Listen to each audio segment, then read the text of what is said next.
Welcome to my channel. ഇന്ന് 10ാം ക്ലാസ്സിലെ weather and climate ദിനാന്തരീക്ഷ സ്ഥിതിയും കാലാവസ്ഥയും എന്ന ചാപ്റ്ററിൻ്റെ പാർട്ട് 2 ആണ് നമ്മളിവിടെ ചർച്ച ചെയ്യുന്നത്. ആദ്യത്തെ പാർട്ട് നമ്മൾ എലമെൻറ്റ്സ് ഓഫ് വെതർ എന്താണെന്നും വെതർ ക്ലൈമറ്റ് അതൊക്കെ എന്താണെന്നും അതുപോലെ ഇൻസുലേഷൻ എന്താണ്, ഹീറ്റ് ബഡ്ജറ്റ് എന്താണ്, താപവ്യാപന പ്രക്രിയകൾ എങ്ങനെയാണ് അന്തരീക്ഷത്തിൽ നടക്കുന്നത് അതൊക്കെ നമ്മൾ ചർച്ച ചെയ്തിരുന്നു. ഇന്ന് നമ്മളിവിടെ ചർച്ച ചെയ്യുന്നത് എലമെൻറ്റ്സ് ഓഫ് വെതറിലെ ടെമ്പറേച്ചർ എന്ന ടോപ്പിക്കിനെ കുറിച്ചാണ്. ഇൻസുലേഷൻ വഴി വരുന്ന ഹീറ്റ് വേവ്സ് ടെറസ്ട്രിയൽ റേഡിയേഷൻ അല്ലെങ്കിൽ വികിരണം വഴി തിരിച്ചു പോകുന്നു. ഈ പ്രക്രിയ കാരണം ഭൂമിയിൽ വല്ലാതെ ചൂട് കൂടുകയോ അല്ലെങ്കിൽ തണുപ്പ് കൂടുകയോ ചെയ്യാണ്ട് ഇങ്ങനെ ബാലൻസ് ചെയ്യുന്നതാണ് ഹീറ്റ് ബഡ്ജറ്റ് എന്ന് നമ്മൾ പഠിച്ചല്ലോ. അടുത്തതായിട്ട് ഒരു ദിവസം ഏറ്റവും കൂടിയ താപനില അല്ലെങ്കിൽ കുറഞ്ഞ താപനില എപ്പോഴാണ് ഉണ്ടാകുന്നത് എന്ന് നിങ്ങൾക്കറിയാമോ? ഒരു ദിവസത്തെ ഏറ്റവും ചൂട് കൂടിയ സമയം എന്ന് പറയുന്നത് ഉച്ചയ്ക്ക് 2 മണിക്കാണ്, അതായത് 2 PM. പിന്നെ ഏറ്റവും ചൂട് കുറഞ്ഞ സമയം ജസ്റ്റ് ബിഫോർ സൺറൈസ്, സൂര്യോദയത്തിന് തൊട്ട് മുൻപാണ് ഏറ്റവും കുറഞ്ഞ സമയം രേഖപ്പെടുത്തുന്നത്. ഇങ്ങനെ ഒരു ദിവസത്തെ കൂടിയ താപനിലയും കുറഞ്ഞ താപനിലയും ഉപയോഗപ്പെടുത്തി ദൈനിക താപാന്തരവും ദൈനിക ശരാശരി ഊഷ്മാവും നമുക്ക് കണക്കാക്കാൻ കഴിയും. അതായത് മാക്സിമം ടെമ്പറേച്ചറും മിനിമം ടെമ്പറേച്ചറും ഉപയോഗിച്ചുകൊണ്ട് ഡ്യൂറണൽ റേഞ്ച് ഓഫ് ടെമ്പറേച്ചറും മീൻ ടെമ്പറേച്ചറും നമുക്ക് ഒരു ദിവസത്തെ കാൽക്കുലേറ്റ് ചെയ്യാൻ കഴിയുമെന്നാണ് പറയുന്നത്. ഡ്യൂറണൽ റേഞ്ച് അല്ലെങ്കിൽ ദൈനിക താപാന്തരം എന്ന് പറഞ്ഞാൽ മാക്സിമം ടെമ്പറേച്ചറിൽ നിന്ന് മിനിമം ടെമ്പറേച്ചർ കുറച്ചാൽ ഒരു ദിവസത്തെ ടെമ്പറേച്ചറിലെ ഡിഫറൻസ് നമുക്ക് കാണാൻ കഴിയും. ഫോർ എക്സാമ്പിൾ, മെയ് 16 രാജസ്ഥാനിലെ ജയ്പൂരിൽ കൂടിയ താപനില 41 ഡിഗ്രിയും കുറഞ്ഞ താപനില 29 ഡിഗ്രിയുമാണ് രേഖപ്പെടുത്തിയിട്ടുള്ളത്. കൂടിയ താപനില ഉച്ചയ്ക്ക് 2 മണിക്കാണെന്നും അതേപോലെ തന്നെ കുറഞ്ഞ താപനില ജസ്റ്റ് ബിഫോർ സൺറൈസ് ആണെന്ന് നമ്മൾ ഓൾറെഡി പഠിച്ചില്ലേ. അപ്പോൾ നമുക്ക് ജയ്പൂരിലെ അന്നത്തെ ദൈനിക താപാന്തരം അല്ലെങ്കിൽ ഡ്യൂറണൽ റേഞ്ച് അറിയാൻ അന്നത്തെ കൂടിയ താപനിലയായ 41 ഡിഗ്രി സെൽഷ്യസിൽ നിന്നും 29 ഡിഗ്രി സെൽഷ്യസ് കുറച്ചാൽ മതി. അപ്പോൾ നമുക്ക് 12 ഡിഗ്രി സെൽഷ്യസ് കിട്ടും. അപ്പോൾ അതിൽ നിന്ന് നമുക്ക് എന്ത് മനസ്സിലാക്കാം? ആ ദിവസത്തെ കൂടിയ താപനിലയും കുറഞ്ഞ താപനിലയും തമ്മിൽ 12 ഡിഗ്രി സെൽഷ്യസിൻ്റെ വ്യത്യാസമുണ്ടെന്ന്.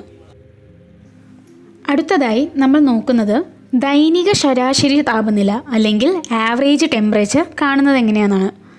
ഒരു ദിവസത്തെ കൂടിയ താപനിലയെ കുറഞ്ഞ താപനിലയോട് കൂട്ടി 2 കൊണ്ട് ഡിവൈഡ് ചെയ്താൽ നമുക്ക് ആ ദിവസത്തെ ശരാശരി അല്ലെങ്കിൽ മീൻ ടെമ്പറേച്ചർ കിട്ടും. ഫോർ എക്സാമ്പിൾ, മെയ് 16 ജയ്പൂരിലെ ശരാശരി ടെമ്പറേച്ചർ എത്രയാണെന്ന് നമുക്കറിയാൻ 41 ഡിഗ്രി സെൽഷ്യസിനോട് 29 ഡിഗ്രി കൂട്ടിയിട്ട് 2 കൊണ്ട് ഹരിച്ചാൽ മതി. അപ്പോൾ നമുക്ക് 35 ഡിഗ്രി സെൽഷ്യസ് കിട്ടും. അതാണ് ആ ദിവസത്തെ ശരാശരി താപനില എന്ന് പറയുന്നത്. നമ്മുടെ അന്തരീക്ഷത്തിലെ താപനില എങ്ങനെയായിരിക്കുമല്ലോ അളക്കുന്നുണ്ടാവുക?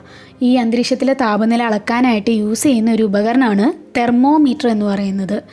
അത് മാക്സിമം മിനിമം തെർമോമീറ്റർ എന്നുള്ളൊരു തെർമോമീറ്ററിനെ കുറിച്ച് നമുക്കിവിടെ പഠിക്കാനുണ്ട്. 2 സാധാരണ തെർമോമീറ്ററുകളെ യു ആകൃതിയിലുള്ള ഗ്ലാസ് ട്യൂബ് കൊണ്ട് യോജിപ്പിച്ച് തയ്യാറാക്കുന്ന ഒരു പ്രത്യേക തരം ഉപകരണമാണ് മാക്സിമം മിനിമം തെർമോമീറ്റർ എന്ന് പറയുന്നത്. എന്താണ് ഐസോതെർമുകൾ എന്ന് പറയുന്നത് അല്ലെങ്കിൽ സമതാപരേഖകൾ എന്ന് പറയുന്നത്? ഓരോ പ്രദേശത്തും രേഖപ്പെടുത്തുന്ന താപനിലയെ ഭൂപടങ്ങളിൽ അടയാളപ്പെടുത്തി ഒരേ താപനിലയുള്ള പ്രദേശങ്ങളെ തമ്മിൽ യോജിപ്പിച്ചുകൊണ്ട് സാങ്കല്പിക രേഖകൾ വരയ്ക്കുന്നുണ്ട്. ഈ സാങ്കല്പിക രേഖകളെ അല്ലെങ്കിൽ ഇമാജിനറി ലൈൻസിനെ നമ്മൾ സമതാപ രേഖകൾ അല്ലെങ്കിൽ ഐസോതെർമുകൾ എന്ന് വിളിക്കുന്നുണ്ട്. നമുക്കിവിടെ ഈ ഭൂപടത്തിൽ കാണാം 30 ഡിഗ്രി സെൽഷ്യസ് ഉള്ള ആ ഒരു ലൈനിനെ മൊത്തം ഒരുമിച്ച് കണക്ട് ചെയ്തിരിക്കുന്നു. അതേപോലെ 28 ഡിഗ്രി സെൽഷ്യസ് ഉള്ളതിനെയൊക്കെ ഒരുമിച്ച് കണക്ട് ചെയ്തിരിക്കുന്നു. നമുക്ക് അതിൽ കാണാൻ കഴിയുന്നുണ്ടല്ലേ. ഇങ്ങനെയുള്ള ലൈനുകൾ, ഇമാജിനറി ലൈൻസിനെ നമ്മൾ എന്തു പറയും? ഐസോതെർമുകൾ എന്നാണ് പറയുന്നത്. അടുത്തതായി നമ്മൾ നോക്കുന്നത് വളരെ ഇമ്പോർട്ടൻ്റ് ആയിട്ടുള്ള, അതായത് ടെമ്പറേച്ചർ എന്ന ഭാഗത്തിലെ വളരെ ഇമ്പോർട്ടൻ്റ് ആയിട്ടുള്ള ഒരു ടോപ്പിക്കാണ് നമ്മൾ നോക്കുന്നത്. നമുക്കൊരു എക്സാമിന് 5 മാർക്കിനോ 6 മാർക്കിനോ ഒക്കെ ചോദ്യം വരാൻ സാധ്യതയുള്ള ഒരു ടോപ്പിക്കാണിത്. നമ്മുടെ അന്തരീക്ഷത്തിൽ പല സ്ഥലങ്ങളും പല രീതിയിലാണ് നമുക്ക് ചൂട് അനുഭവപ്പെടുന്നത് അല്ലേ. അപ്പോൾ എങ്ങനെയാണ് അന്തരീക്ഷത്തിൽ ഈ താപവിതരണം നടക്കുന്നത്, അതെങ്ങനെ, എന്തൊക്കെ ഘടകങ്ങളാണ് അതിനെ സ്വാധീനിക്കുന്നത് എന്നുള്ളതാണ് നമ്മൾ നോക്കുന്നത്. അങ്ങനെ 5 ഘടകങ്ങളാണ് നമ്മുടെ താപവിതരണത്തെ സ്വാധീനിക്കുന്ന ഘടകങ്ങൾ. ഏതൊക്കെയാണ്? ലാറ്റിറ്റ്യൂഡ്, അക്ഷാംശീയ സ്ഥാനം, ഓൾട്ടിറ്റ്യൂഡ്, സമുദ്രനിരപ്പിൽ നിന്നുള്ള ഉയരം, പിന്നെന്താണ്? ഡിസ്റ്റൻസ് ഫ്രം ദ സീ, സമുദ്രത്തിൽ നിന്നുള്ള അകലം, പിന്നെ ഓഷ്യൻ കറൻസ്, സമുദ്രജല പ്രവാഹങ്ങൾ, പിന്നെ റിലീഫ്, ഭൂപ്രകൃതി, അതാണ് നമ്മുടെ ഈ 5 ഘടകങ്ങളാണ് നമ്മുടെ താപവിതരണത്തെ സ്വാധീനിക്കുന്ന ഘടകങ്ങൾ. അതായത് factors that influencing distribution of temperature. നമുക്കിതിനെ ഓരോന്നിനെയും എടുത്തെടുത്ത് പഠിക്കാം. നമ്മുടെ ആദ്യത്തെ ഘടകമായിട്ടുള്ള ലാറ്റിറ്റ്യൂഡ്സ് അല്ലെങ്കിൽ അക്ഷാംശീയ സ്ഥാനം അല്ലേ. നമുക്ക് ഭൂമിക്ക് കുറച്ച് ലാറ്റിറ്റ്യൂഡ്സ്, ഇമ്പോർട്ടൻ്റ് ആയിട്ടുള്ള കുറച്ച് ലാറ്റിറ്റ്യൂഡ്സുകളുണ്ട് അല്ലേ, അക്ഷാംശീയ സ്ഥാനങ്ങളുണ്ട്. ഏതൊക്കെയാണത്?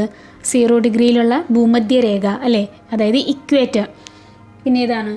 23.5 ഡിഗ്രി നോർത്തിലുള്ള ഉത്തരായന രേഖ, ട്രോപ്പിക് ഓഫ് ക്യാൻസർ. പിന്നെ 66 ഡിഗ്രി നോർത്തിലുള്ള ആർട്ടിക് വൃത്തം, ആർട്ടിക് സർക്കിൾ. പിന്നെ 90 ഡിഗ്രി നോർത്തിലുള്ള ഉത്തരധ്രുവം, നോർത്ത് പോൾ എന്നതും. പിന്നെ 23.5 ഡിഗ്രി സൗത്തിലുള്ള ദക്ഷിണായന രേഖ, ട്രോപ്പിക് ഓഫ് കാപ്രിക്കോൺ. 66 ഡിഗ്രി സൗത്തിലുള്ള അന്റാർട്ടിക് വൃത്തം, അന്റാർട്ടിക് സർക്കിൾ. അതേപോലെ 90 ഡിഗ്രി സൗത്തിലുള്ള ദക്ഷിണ ധ്രുവം, സൗത്ത് പോൾ. ഇങ്ങനെ നമ്മൾ ലാറ്റിറ്റ്യൂഡ്സുകൾ കൊണ്ട് നമ്മുടെ ഭൂമിയെ വിഭജിച്ചിട്ടുണ്ടല്ലേ.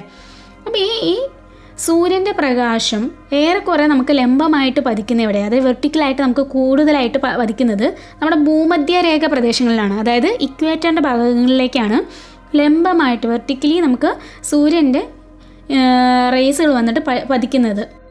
അതുകൊണ്ട് തന്നെ നമുക്ക് ഭൂമധ്യരേഖയിൽ, അതായത് ഇക്വേറ്ററിൽ കൂടുതൽ ചൂട് അനുഭവപ്പെടാൻ കാരണം സൺലൈറ്റ് ഡയറക്റ്റ്ലി വന്നിട്ട് ലംബമായിട്ട് തന്നെ പതിക്കുകയാണ്. കുറച്ച് ദൂരം മാത്രമേ സൺലൈറ്റിന് നമ്മുടെ ഭൂമധ്യരേഖയിലേക്ക് എത്താനായിട്ട് സഞ്ചരിക്കേണ്ടി വരുന്നുള്ളൂ. നമ്മുടെ ഭൂമിയുടെ ഗോളാകൃതി ആയതിനാൽ മധ്യരേഖയിൽ നിന്ന്, അതായത് നമ്മുടെ ഇക്വേറ്ററിൽ നിന്ന് ധ്രുവങ്ങളിലോട്ട്, പോളുകളിലേക്ക് പോകുമ്പോൾ ഈ സൂര്യരശ്മികൾക്ക് കൂടുതൽ ചരിഞ്ഞ് പതിക്കേണ്ടി വരികയാണ്, അതായത് കൂടുതൽ ദൂരം സഞ്ചരിക്കേണ്ടി വരികയാണ്. അതുകൊണ്ട് തന്നെ നമ്മുടെ 2 പോളുകളിലും ധ്രുവങ്ങളോട് അടുക്കുമ്പോഴത്തേക്കും അവിടുത്തെ താപനില ക്രമേണ കുറഞ്ഞു വരികയാണ് ചെയ്യുന്നത്.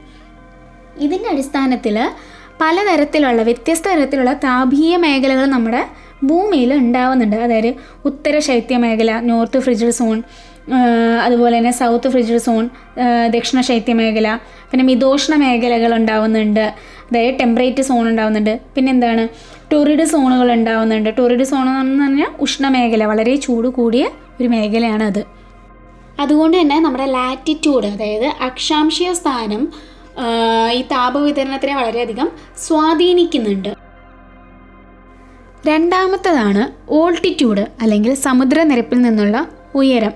നമ്മൾ ശ്രദ്ധിച്ചിട്ടില്ലേ, ഊട്ടി, കൊടൈക്കനാൽ അങ്ങനെ ഹൈ റേഞ്ചുകളിലൊക്കെ പോകുന്ന സമയത്ത് നമുക്ക് നല്ല തണുപ്പ്, അവിടെ നമ്മൾ മുകളിലോട്ട് പോകുന്തോറും എന്താണ് തണുപ്പ് ഇങ്ങനെ വരുന്നത് കാണാം അല്ലേ. ചൂട് കുറഞ്ഞ് തണുപ്പ് വരുന്നതായിട്ട് നമുക്ക് കാണാം. അതെന്തായിരിക്കും കാരണം? നമ്മൾ ഈ ഉയരം കൂടുന്തോറും അന്തരീക്ഷ താപനില ക്രമേണ കുറഞ്ഞു വരുന്നുണ്ട്. ഓരോ കിലോമീറ്റർ ഉയരത്തിനും 6.4 ഡിഗ്രി സെൽഷ്യസ് എന്ന് പറഞ്ഞ ഒരു രീതിയിലാണ് നമ്മുടെ അന്തരീക്ഷത്തിലെ താപനില കുറഞ്ഞു വരുന്നത്. ഇങ്ങനെ വരുന്ന ഈ പ്രതിഭാസത്തിന് നമ്മൾ, അല്ലെങ്കിൽ ഈ ഫിനോമിനെ നമ്മൾ പറയുന്നത് എന്താണ്? ക്രമമായ താപനഷ്ട നിരക്ക് അല്ലെങ്കിൽ normal lapse rate of temperature എന്നാണ് പറയുന്നത്. നമ്മൾ 9ാം ക്ലാസ്സിൽ പഠിച്ചിട്ടുണ്ടായിരുന്നു അല്ലേ, നമ്മുടെ കരയും കടലും വ്യത്യസ്തമായിട്ടാണ് ചൂട് പിടിക്കുന്നതെന്നൊക്കെ നമ്മൾ പഠിച്ചിട്ടുണ്ടായിരുന്നു. ലാൻഡ് പെട്ടെന്ന് ചൂടാവുകയും അതേപോലെ തന്നെ പെട്ടെന്ന് തന്നെ തണുക്കുകയും ചെയ്യും. പക്ഷേ കടൽ എങ്ങനെയാണ്? കടലിലെ വെള്ളം എങ്ങനെയാണ്? പതുക്കെ ചൂടാവുള്ളൂ, പതുക്കെ തണുക്കുള്ളൂ അല്ലേ. അതുകൊണ്ട് തന്നെ നമ്മുടെ സമുദ്രത്തെ അപേക്ഷിച്ച് കരഭാഗങ്ങളിൽ ഉഷ്ണകാലത്ത്, അതായത് നമ്മുടെ ചൂടുകാലത്ത് എന്തായിരിക്കും? അന്തരീക്ഷ താപം വളരെയധികം കൂടുതലും ഈ തണുപ്പ് കാലത്ത്, ശൈത്യകാലത്ത് അന്തരീക്ഷ താപം വളരെ കുറവുമായിരിക്കും അനുഭവപ്പെടുക. അടുത്ത പ്രധാനപ്പെട്ട പോയിൻ്റാണ് ഡിസ്റ്റൻസ് ഫ്രം ദ സീ, സമുദ്രത്തിൽ നിന്നുള്ള അകലം. സമുദ്ര തീരപ്രദേശങ്ങളിൽ പകൽ സമയത്ത് കടലിൽ നിന്ന് കരയിലേക്ക് വീശുന്ന കടൽക്കാറ്റ് അല്ലെങ്കിൽ സീ ബ്രീസും, രാത്രി സമയങ്ങളിൽ കരയിൽ നിന്ന് കടലിലേക്ക് വീശുന്ന ലാൻഡ് ബ്രീസ്, കരക്കാറ്റും താപനിലയെ മിതമായി നിലനിർത്താൻ വേണ്ടിയിട്ട് സഹായിക്കുന്നുണ്ട്. അതുകൊണ്ട് തന്നെ നമ്മുടെ ഈ തീരപ്രദേശങ്ങളിലൊക്കെ അനുകൂലമായ ഒരു കാലാവസ്ഥയാണ് എപ്പോഴും ഉണ്ടാവുക. ചൂടും തണുപ്പും മിതമായിട്ട് തന്നെയാണ് പോകുന്നത്. എന്നാൽ സമുദ്രത്തിൽ നിന്ന് അകലും തോറും, അതായത് നമ്മുടെ ഈ തീരപ്രദേശങ്ങളിൽ നിന്ന് അകന്നകന്ന് പോകുന്ന സ്ഥലങ്ങളിലേക്ക് ഈ സമുദ്ര സ്വാധീനം ഇല്ലാത്തതുകൊണ്ട് പകൽ താപം വളരെയധികം ഉയരുകയും രാത്രി സമയത്ത് താപം വളരെയധികം കുറയുന്നതിനും കാരണമാകുന്നു. അതായത് നമ്മുടെ ഈ സമുദ്ര തീരങ്ങളിൽ നിന്ന്, കടലിൻ്റെ അടുത്ത് നിന്ന് കുറേ ദൂരത്തേക്ക് പോകുന്തോറും പകൽ നല്ല ചൂടും രാത്രി അതേപോലെ തന്നെ തണുപ്പാവുകയാണ് ചെയ്യുന്നത്. ഫോർ എക്സാമ്പിൾ, ഇവിടെ കുറച്ച് സിറ്റീസും അതിൻ്റെ ഒരു ദിവസത്തെ മാക്സിമം ടെമ്പറേച്ചറും മിനിമം ടെമ്പറേച്ചറും റേഞ്ച് ഓഫ് ടെമ്പറേച്ചറും കൊടുത്തിട്ടുണ്ട്. സിറ്റീസ് വരുന്നത് തിരുവനന്തപുരം, ഡൽഹി, ഗോവ, രാജസ്ഥാനാണ്. തിരുവനന്തപുരവും ഗോവയും നമുക്കറിയാം കടലിനോട് വളരെ ചേർന്ന് കിടക്കുന്ന സ്ഥലങ്ങളാണ്. അത് ഡൽഹിയും രാജസ്ഥാനും ആണെങ്കിൽ എന്താണ്, കടലിൽ നിന്ന് വളരെയധികം ദൂരെ കിടക്കുന്ന സ്ഥലങ്ങളാണ്. ഇവിടെ തിരുവനന്തപുരത്തിൻ്റെയും ഗോവയുടെയും റേഞ്ച് ഓഫ് ടെമ്പറേച്ചർ എന്ന് പറയുന്നത് 8.0°C 8°C. ഡൽഹിയുടെ നോക്കൂ, ഡൽഹിയുടെയും രാജസ്ഥാൻ്റെയും 13.1°C 22.4°C ആണ്. അവിടുത്തെ റേഞ്ച് ഓഫ് ടെമ്പറേച്ചർ കൂടുതലാണ്. കാരണം പകൽ സമയത്ത് അവിടുത്തെ ചൂട് വളരെയധികം കൂടാനും കാരണമാവുന്നുണ്ട്. ഈ നമ്മുടെ സമുദ്രത്തിൽ നിന്ന് അകലെ കിടക്കുന്നുണ്ട്. പകൽ സമയത്ത് വളരെയധികം ചൂട് കൂടുതലും, അതേസമയം രാത്രി അതുപോലെ തന്നെ തണുപ്പാവുകയാണ് ചെയ്യുന്നത്. അതിനൊരു മെയിൻ റീസൺ കടലിൽ നിന്ന് അകലെ കിടക്കുന്നതുകൊണ്ടാണ്. അടുത്തൊരു ഘടകമാണ് ഓഷ്യൻ കറൻസ്, സമുദ്രജല പ്രവാഹങ്ങൾ. ഈ ഓഷ്യൻ കറൻസിനെ നമുക്ക് രണ്ടെണ്ണമായിട്ട് തരംതിരിക്കാം. വാം കറൻറ്റും കോൾഡ് കറൻറ്റും, ഉഷ്ണജല പ്രവാഹവും ശീതജല പ്രവാഹവും എന്നും. ഭൂമധ്യരേഖയ്ക്ക് അടുത്ത് കിടക്കുന്ന വെള്ളമൊക്കെ എന്തായിരിക്കും, നല്ല ചൂടായിരിക്കും. അവിടെ നിന്നും വരുന്ന കടൽവെള്ളം അപ്പോൾ നമുക്ക് എന്ത് പറയാം, ഉഷ്ണജല പ്രവാഹം എന്നൊക്കെ പറയുന്ന ഒരു എക്സാമ്പിളാണത്. പിന്നെ നമ്മുടെ മാപ്പിൽ കൊടുത്തിട്ടുള്ള പോലെ നോർത്ത് അറ്റ്ലാന്റിക് കറൻറ്റും ലാബ്രഡോറും. ഇപ്പം നമുക്ക് ഈ ഉഷ്ണജല പ്രവാഹങ്ങളും അതേപോലെ തന്നെ നമ്മുടെ ഈ ശീതജല പ്രവാഹങ്ങളും കടന്നു പോകുന്ന ആ തീരപ്രദേശങ്ങളിൽ അവിടുത്തെ ചൂടും എന്താണ് യഥാക്രമം കൂടുകയും കുറയുകയൊക്കെ ചെയ്തുകൊണ്ടിരിക്കുക അവിടുത്തെ അന്തരീക്ഷ താപനില. നമുക്ക് ഉദാഹരണം പറയാമെന്നുണ്ടെങ്കിൽ നമ്മുടെ ഉഷ്ണജല പ്രവാഹമായിട്ടുള്ള ഉത്തര അറ്റ്ലാന്റിക് പ്രവാഹം, അതായത് നോർത്ത് അറ്റ്ലാന്റിക് കറൻറ്റ് യൂറോപ്പിൻ്റെ പടിഞ്ഞാറൻ ഭാഗത്ത് അവിടെ ഉണ്ടാകുന്ന തണുപ്പിൽ നിന്ന് അവർക്ക് ഒരു ആശ്വാസം നൽകുന്നുണ്ട്. അതേസമയം അതേ അക്ഷാംശത്തിൽ സ്ഥിതി ചെയ്യുന്ന, നമുക്ക് അതേ ലാറ്റിറ്റ്യൂഡിൽ തന്നെ സ്ഥിതി ചെയ്യുന്ന കാനഡയുടെ വടക്ക് കിഴക്കൻ തീരങ്ങളിൽ ലാബ്രഡോർ എന്ന് പറഞ്ഞിട്ടുള്ള ശീതജല പ്രവാഹം കാരണം മാസങ്ങളോളം അവിടെ എന്താണ് നല്ല കൊടും തണുപ്പ് അനുഭവപ്പെടുകയാണ് ചെയ്യുന്നത്. നമ്മുടെ അവസാന ഘടകമാണ് റിലീഫ് അല്ലെങ്കിൽ ഭൂപ്രകൃതി എന്ന് പറയാം, ഫിസിയോഗ്രഫി അല്ലേ. നമ്മുടെ ഭൂമിയുടെ ഫിസിയോഗ്രഫിക്ക് അനുസരിച്ചിട്ട് നമ്മുടെ ഓരോ സ്ഥലത്തും അനുഭവപ്പെടുന്ന താപനില, അതായത് ഓരോ പ്രദേശങ്ങളും അനുഭവപ്പെടുന്ന താപനില അവിടുത്തെ ഭൂപ്രകൃതിക്ക് അനുസരിച്ച് മാറ്റം ഉണ്ടായിരിക്കും. ഇപ്പോൾ ഇവിടെ കൊടുത്തിരിക്കുന്ന പിക്ചറിൽ നോക്കൂ, എ ആൻഡ് ബി എന്ന് പറഞ്ഞിട്ടുള്ള രണ്ട് സ്ഥാനങ്ങളുണ്ട്. നമുക്ക് സൺറൈസ് പാസ് ചെയ്ത് പോകുമ്പോൾ എവിടെയായിരിക്കും കൂടുതലായിട്ട് ചൂട് കിട്ടുന്നുണ്ടാവുക? ഓഫ് കോഴ്സ് ബി സ്ഥലത്ത് തന്നെയായിരിക്കും അല്ലേ. കാരണം എന്താണ്, എ എന്ന ഭാഗത്ത് എന്താണ് നമ്മുടെ മലയുടെ ഭാഗം ഉള്ളത് കൊണ്ട് അവിടേക്ക് ചൂട് അധികം കിട്ടുന്നുണ്ടാവില്ല അല്ലേ. ഇതുപോലെ ഭൂപ്രകൃതിക്ക് അനുസരിച്ച് സൂര്യപ്രകാശത്തിൻ്റെ ലഭ്യത ഒരിടത്ത് നിന്ന് മറ്റൊരിടത്തേക്ക് വ്യത്യാസപ്പെട്ടുകൊണ്ട് തന്നെ ഇരിക്കുന്നുണ്ട്.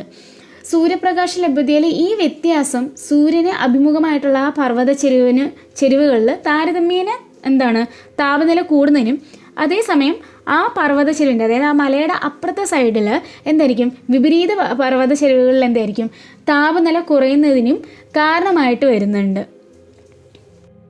ഇതോടെ ഇന്നത്തെ പാർട്ട് അവസാനിക്കുകയാണ്. ഇന്ന് നമ്മൾ പഠിച്ചത് എന്തൊക്കെയാണ്?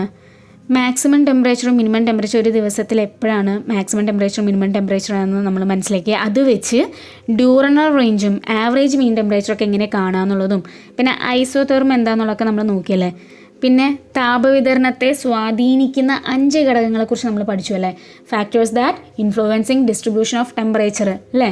Latitude, altitude, distance from the sea, ocean currents, relief അതായത് അക്ഷാംശീയ സ്ഥാനം, സമുദ്രനിരപ്പിൽ നിന്നുള്ള ഉയരം, സമുദ്രത്തിൽ നിന്നുള്ള അകലം, അതേപോലെ തന്നെ സമുദ്രജല പ്രവാഹങ്ങൾ, ഭൂപ്രകൃതി, ഇതിനെക്കുറിച്ചൊക്കെ നമ്മൾ ഡീറ്റെയിൽഡായിട്ട് പഠിച്ചു കഴിഞ്ഞു. ഇതോടെ നമ്മുടെ ടെമ്പറേച്ചർ എന്ന ടോപ്പിക്ക് ഇവിടെ കഴിയുകയാണ്. ഇനി അടുത്ത പാർട്ടിൽ നമുക്ക് അന്തരീക്ഷ മർദ്ദവും കാറ്റുകളെക്കുറിച്ചൊക്കെ ഉള്ള ടോപ്പിക്കിനെ കുറിച്ച് നമുക്ക് നോക്കാം. അത് അറ്റ്മോസ്ഫിയറിക് പ്രഷർ ആൻഡ് വിൻഡ്സ്, അതിനെക്കുറിച്ചാണ് നമ്മൾ നോക്കുന്നത്. Hope you all like it. Thank you for watching. Please subscribe, like and share.